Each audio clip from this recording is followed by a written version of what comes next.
না, অবশ্যই লাল সবুজ জার্সি তো অবশ্যই পরার ইচ্ছা আছে। না, আসলে কেউই আমার খোঁজ খবর নেয় নাই। শক্তি আমার এনার্জি হচ্ছে আমার ফ্যান ফলোয়ার যারা আছে, ছোট ভাইরা যারা আছে। সাব্বির ভাই, টুর্নামেন্ট শুরুর আগে আপনাদের সিইওকে আমি জিজ্ঞেস করেছিলাম যে শাকিব খান আসলে কাকে দলে চেয়েছে। তিনি বলেছিলেন যে একজন ক্রিকেটারকে দলে চেয়েছে, তিনি সাব্বির রহমান। এই যে এত ভালো দুটো ইনিংস খেলেন, এর মাঝে কি শাকিব খানের সাথে কোনো কথাবার্তা বা কংগ্রেচুলেট করেছেন কিনা আপনি? না, এখন পর্যন্ত কথা হয়নি ওনার সাথে, ব্যস্ত মানুষ, কথা হয় নাই। হয়তো ম্যাচ জিততেছে না, মন খারাপ থাকতেছে।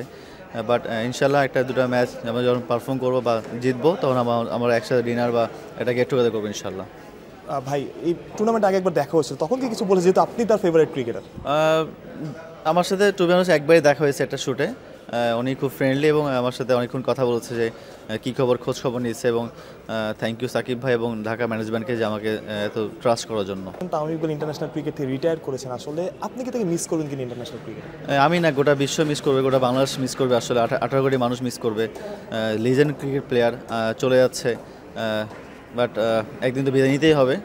টু বি অনেস্ট খুব ভালোভাবেই উনি রেসপেক্ট অনুযায়ী বিদায় নিয়েছে। তো আশা করছি ওনার জীবন এবং বাকি জীবন ভালো যাবে। আপনার কাছে সাথে কোনো স্মরণীয় মুহূর্ত আছে তামিম ইকবালের, যা মনে রাখার মতো একটা মুহূর্ত? স্মরণীয় 2-3টা আছে। 2015 ওয়ার্ল্ড কাপ আমরা একসাথে খেলেছি, কোয়ালিফাই করেছি সুপার সিক্সে। ওয়ার্ল্ড কাপে খেলেছি, চ্যাম্পিয়ন্স ট্রফি খেলেছি, অনেক টুর্নামেন্ট, অনেক ম্যাচ খেলেছি। সাব্বির ভাই, আপনি তো সবসময় দেখা যাচ্ছে একটা দুটো ইনিংস ভালো খেলে আবার 3 নম্বর ইনিংসটা ভালো খেলেন, হুট করে একটা ইনিংস খারাপ খেলে আপনি বাদ পড়ে যান। এটা আপনার সাথে সবসময় হয়েছে আলটিমেটলি। আপনার কি মনে হয় কোথাও না কোথাও, অনেকে বলে না যে অবহেলিত বা আপনি পর্যাপ্ত সুযোগটা পাননি, আপনার কি সেটা মনে হয়? না, আমার কাছে মনে হচ্ছে যে টিম কম্বিনেশন যদি ভালো আমাকে নিয়ে করতে চাই, করবে, না হলে তো আর আমার হাতে নাই। টিম আসলে কোচ আর ম্যানেজমেন্টের উপর ডিপেন্ড করে সব কিছু।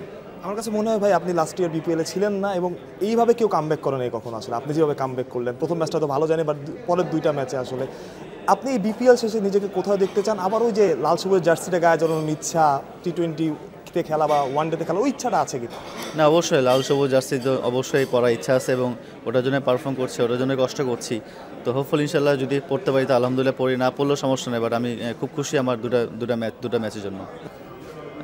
শক্তি আমার এনার্জি হচ্ছে আমার ফ্যান ফলোয়ার যারা আছে, ছোট ভাইরা যারা আছে, তারাই আমার শক্তি, তারাই আমার এনার্জি।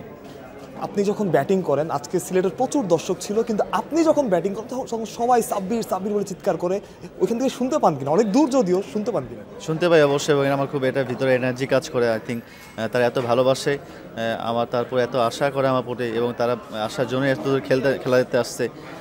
চেষ্টা করি কিছু দেওয়ার জন্য। আসলে পরপর 2 দিন 200 স্ট্রাইক রেটে ব্যাটিং করলেন, আগের দিন 80+ ইনিংস, আজকে 10 বলে 23 রান, যেটা দরকার ছিল দলের জন্য। সাব্বির রহমানকে এটাই কিনা আসলে যখন দলের যেটা দরকার তখন সেটা, এবং দ্রুত রান করা? অলওয়েজ, সবসময় আমি টিমের যখনই ব্যাকফুটে তখনই চেষ্টা করি নিজেকে মেরে ধরার জন্য। এটা স্ট্রাইক রেট বেশি হোক আর কম হোক, টিম অনুযায়ী খেলার জন্য যেটা রোল দেয় আমাকে, সেটা চেষ্টা করি মেলে ধরার জন্য। সাব্বির ভাই, আগের দিন 82 রানে 80+ রানের একটা ইনিংস ছিল, কোনো একটা সেঞ্চুরি করার ইচ্ছা আছে কিনা? খুব কাছাকাছি চলে গিয়েছিলেন, একটা সেঞ্চুরি যদি হয়ে যায় খারাপ তো না। আগে তো একটা সেঞ্চুরি আছে আপনার অলরেডি বিপিএল।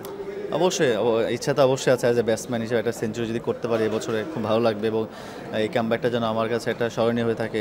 চেষ্টা করবো ভালো কিছু করার জন্য। যদি সেঞ্চুরি হয়ে যায়, সেটা কাকে ডেডিকেট করবেন? এটা হইলে তখন আসলে চিন্তা করবো, এখনও চিন্তা করি নাই, বাট একটা প্ল্যান আছে, ইনশাল্লাহ দেখা যাক কী হয়। প্ল্যানটা কি একটু বলা যায়? সবাই দোয়া করবে তাহলে? না, প্ল্যান আসলে বলা যাবে না, এটা গোপন সিক্রেট, যখন হবে ইনশাল্লাহ জেনে নেবেন। লাস্ট কোশ্চেন, অনেক হার্ড টাইম গেছে আপনার লাস্ট কয়েক বছরে, আপনি লঙ্কা টি20 খুব দুর্দান্ত খেলেছেন। এই সময়টায় আসলে আপনার হয়তো বা কেউ খোঁজ খবর নিয়েছে, বা একটু হলেও কেউ না কেউ তো আপনাকে মানে ইন্সপায়ার করেছে। আসলে কাকে একটু ক্রেডিটটা দিতে চান, মানে একজন নাম বলুন? না, আসলে কেউই আমার খোঁজ খবর নেয় নাই, আসলে ন্যাশনালি বাদ পড়লে কেউ খোঁজ নেয় না, বাট আমার ফ্যামিলি অনেক সাপোর্ট করছে আমাকে। Thank you.